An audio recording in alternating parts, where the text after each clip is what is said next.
सूखे खेतों की पुकार। रामू किसान के दिन अब पहले जैसे नहीं रहे थे। कभी उसके खेतों में लहलहाती फसलें गांव की शान हुआ करती थीं, लेकिन पिछले 3 सालों से आसमान से आग बरस रही थी। गांव की नदी सूखकर एक पतली लकीर बन गई थी और जमीन में दरारें ऐसी पड़ी थीं जैसे किसी ने धरती का सीना चीर दिया हो। रामू की बेटी राधा, जो अब 18 वर्ष की हो चुकी थी, अपने पिता के चेहरे पर बहती झुर्रियों को गौर से देख रही थी। वह जानती थी कि उसके पिता की रातों की नींद उड़ चुकी है। घर में जो थोड़ा बहुत अनाज बचा था, वह भी खत्म होने की कगार पर था। राधा ने अपनी पढ़ाई बीच में ही छोड़ दी थी ताकि वह घर और खेतों में अपने पिता का हाथ बटा सके। एक शाम जब सूरज ढल रहा था, रामू दरवाजे की चौखट पर बैठा शून्य में ताक रहा था। राधा ने पास आकर उसके कंधे पर हाथ रखा। बापू, आप चिंता क्यों करते हैं? इस बार बादल जरूर बरसेंगे, राधा ने ढांढस बंधाते हुए कहा। रामू ने एक ठंडी आह भरी। बेटी, बादल तो बरस जाएंगे, लेकिन उन बादलों से पहले साहूकार की नजरें हमारे घर पर बरस रही है। पिछले साल का लगान और बीज के लिए लिया गया कर्ज अब एक पहाड़ बन चुका है। साहूकार कल गांव के मुखिया के साथ यहाँ आने वाला है। राधा का दिल बैठ गया। साहूकार केवल लालची ही नहीं, बल्कि बेहद क्रूर भी था। वह जानता था कि किसान लाचार है और इसी लाचारी का फायदा उठाकर वह उनकी जमीनों को हड़प लेता था। राधा ने मन ही मन निश्चय किया कि वह अपने पिता की विरासत को इतनी आसानी से खत्म नहीं होने देगी। उस रात जब पूरा गांव सो रहा था, राधा चिराग जलाकर हिसाब किताब की पुरानी बहिया देख रही थी और सोच रही थी कि कैसे इस जाल से निकला जाए। साहूकार का षड्यंत्र। अगली सुबह सूरज की पहली किरण के साथ ही गांव में हलचल शुरू हो गई। रामू किसान के घर के बाहर बरगद के पेड़ के नीचे गांव के कुछ लोग और मुखिया जी जमा हो चुके थे। तभी अपनी चांदी की मूठ वाली लाठी टेकते हुए साहूकार धनीराम वहां पहुंचा। उसके चेहरे पर एक कुटिल मुस्कान थी। साहूकार ने ऊंची आवाज में कहा, रामू, आज कर्ज चुकाने की आखिरी तारीख है। हिसाब कहता है कि ब्याज मिलाकर तुम्हें 5,000 मुद्राएं देनी है। या तो पैसे दो या फिर इन कागजों पर अंगूठा लगाकर अपनी जमीन मेरे नाम कर दो। रामू के हाथ कांपने लगे। उसने गिड़गिड़ाते हुए कहा, साहूकार जी, इस बार फसल नहीं हुई। मेरी जमीन मत छीनिए, मेरा परिवार सड़क पर आ जाएगा। मुझे बस 1 साल की मोहलत और दे दीजिए। भीड़ में फुसफुसाहट होने लगी। लोग जानते थे कि साहूकार अन्याय कर रहा है, लेकिन कर्ज के बोझ के आगे सब चुप थे। तभी घर के भीतर से राधा बाहर निकली। उसकी आंखों में डर नहीं, बल्कि एक चमक थी।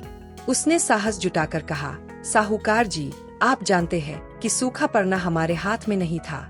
क्या न्याय यही कहता है कि एक किसान की पुश्तैनी जमीन छीन ली जाए? साहूकार राधा की बुद्धिमानी से वाकिफ था। उसने अपनी चाल बदली और सबके सामने एक शर्त रखी। उसने कहा, ठीक है, मैं एक मौका देता हूँ। यहाँ जमीन पर काले और सफेद पत्थर पड़े हैं। मैं एक खाली थैले में एक काला और एक सफेद पत्थर डालूंगा। अगर राधा ने बिना देखे सफेद पत्थर निकाला तो सारा कर्ज माफ और जमीन रामू की। लेकिन अगर काला पत्थर निकला तो जमीन मेरी और रामू को यहाँ मजदूरी करनी होगी। रामू मना करना चाहता था, लेकिन साहूकार ने दबाव बनाया। राधा ने गौर से देखा कि जब साहूकार नीचे झुका तो उसने चालाकी से दोनों काले पत्थर उठाकर थैले में डाल दिए। वहाँ खड़ा कोई और यह देख नहीं पाया, लेकिन राधा की पारखी नजरों ने यह बेईमानी पकड़ ली। राधा के सामने अब धर्म संकट था। अगर वह शोर मचाती तो साहूकार मुकर जाता, और अगर वह चुपचाप पत्थर निकालती तो हार निश्चित थी। उसने ठंडे दिमाग से सोचा और थैले की ओर बढ़ी। बुद्धि का चमत्कार। भीड़ में सन्नाटा छा गया था। रामू की सांसें थमी हुई थीं। राधा ने अपना हाथ थैले के अंदर डाला। उसने एक पत्थर मुट्ठी में बंद किया और जैसे ही उसे बाहर निकाला, जानबूझकर अपना हाथ लड़खड़ा दिया। पत्थर उसकी उंगलियों से फिसलकर जमीन पर गिरे सैकड़ों काले सफेद पत्थरों के बीच जाकर मिल गया। ओह, यह मुझसे क्या हो गया? राधा ने बड़े अफसोस के साथ कहा। साहूकार जी, क्षमा करे, जल्दबाजी में पत्थर मेरे हाथ से छूट गया। साहूकार गुस्से में चिल्लाया, अब कैसे पता चलेगा कि तुमने कौन सा पत्थर निकाला था? तुमने सब गड़बड़ कर दी। राधा ने मुस्कुराकर शांति से कहा, घबराइए नहीं साहूकार जी, यह तो बहुत सरल है। थैले के अंदर अभी भी एक पत्थर बचा हुआ है। अगर हम उसे देख ले तो पता चल जाएगा कि जो पत्थर मुझसे गिरा था वह किस रंग का था। अगर अंदर काला पत्थर है तो मतलब मैंने सफेद निकाला था। और अगर अंदर सफेद है तो मतलब मैंने काला निकाला था। मुखिया जी ने तुरंत थैले में हाथ डाला और पत्थर बाहर निकाला। पत्थर काला था। चूंकि सबने देखा कि थैले में काला पत्थर बचा है, तो नियम के अनुसार सबको यही मानना पड़ा कि राधा ने जो पत्थर गिराया था वह सफेद ही रहा होगा। साहूकार का चेहरा फक पड़ गया। वह अपनी ही चाल में खुद फंस चुका था। उसे सबके सामने यह मानना पड़ा कि रामू का कर्ज माफ हो गया है। भाग 4, नई शुरुआत और संघर्ष। कर्ज माफ होने के बाद भी रामू और राधा की मुश्किलें खत्म नहीं हुई थीं। साहूकार अपमान का घूंट पीकर रह गया था और वह बदला लेने की ताक में था। उसने गांव के रसूखदारों के साथ मिलकर रामू के खेत तक आने वाले पानी के रास्ते को बंद करवा दिया।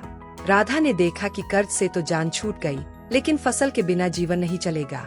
उसने हार नहीं मानी। उसने गांव की अन्य महिलाओं और युवाओं को इकट्ठा किया। उसने समझाया कि अगर वे सब मिलकर श्रमदान करें, तो पहाड़ी के पीछे वाले पुराने झरने का रास्ता अपने खेतों की ओर मोड़ सकते हैं। रामू को अपनी बेटी पर गर्व था। उसने कहा, बेटी, तूने बुद्धि से जमीन बचाई, अब अपनी मेहनत से इसे सोना बनाएगी। दिन रात की मेहनत शुरू हुई। राधा खुद कुदाल लेकर मिट्टी खोदती, पत्थरों को हटाती। गांव वाले उसकी हिम्मत देखकर साथ जुड़ते गए। साहूकार ने उन्हें डराने की कोशिश की, अपने लठैत भेजे, लेकिन पूरा गांव अब राधा के पीछे खड़ा था। सफलता की फसल। महीनों की कड़ी मेहनत रंग लाई। पहाड़ी झरने का शीतल जल रामू के सूखे खेतों तक पहुंच गया। उस साल गांव में ऐसी हरियाली छाई जो पहले कभी नहीं देखी गई थी। रामू के खेत अनाज से लद गए। जब फसल कटने का समय आया, तो राधा ने केवल अपने खेत की ही नहीं, बल्कि उन सभी गरीब किसानों की मदद की जिन्होंने उसका साथ दिया था। साहूकार का व्यापार चौपट होने लगा, क्योंकि अब कोई उससे कर्ज लेने नहीं जाता था। गांव ने अपनी एक सहकारी समिति बना ली थी, जिसकी मुखिया राधा को चुना गया। एक समय जो किसान अपनी जमीन खोने वाला था, आज उसकी बेटी की वजह से पूरा गांव आत्मनिर्भर बन चुका था। रामू ने अपनी बेटी के सिर पर हाथ रखकर कहा, बेटा, लोग कहते थे कि बेटी बोझ होती है, पर तूने साबित कर दिया कि बेटी ही घर और समाज की असली ताकत होती है। राधा की कहानी आज भी उस गांव की हवाओं में गूंजती है, जो हमें सिखाती है कि साहस और बुद्धि के सामने बड़ी से बड़ी बाधा भी घुटने टेक देती है। समाप्त।